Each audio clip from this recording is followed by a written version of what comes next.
সাগর কি শেখায়? বিনয়ী হতে শেখায়। কারণ সে অনেক শক্তিশালী এবং প্রচুর সম্পদে ভরা। এই সাগর এই পুরো এলাকার বা পুরো দেশের কোটি কোটি মানুষের রিজিকের উৎস। এই সাগর, তার ভিতরে আল্লাহ রিজিক আছে, সম্পদ আছে।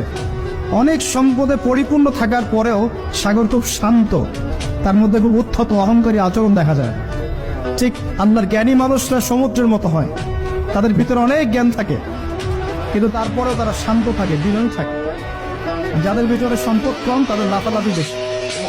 কথা বুঝতে পারছেন? সাগর এত শক্তিশালী হওয়া সত্ত্বেও আপনি তার সামনে গিয়ে দাঁড়ালে সে আপনার পা ধুয়ে দেয়। আল্লাহ বিনয়ী মানুষরা এমনই হয়, অনেক শক্তিশালী হওয়া সত্ত্বেও, সম্পদশালী হওয়া সত্ত্বেও তারা আপনার পা ধুয়ে দিবে। অনেক শেখার আছে।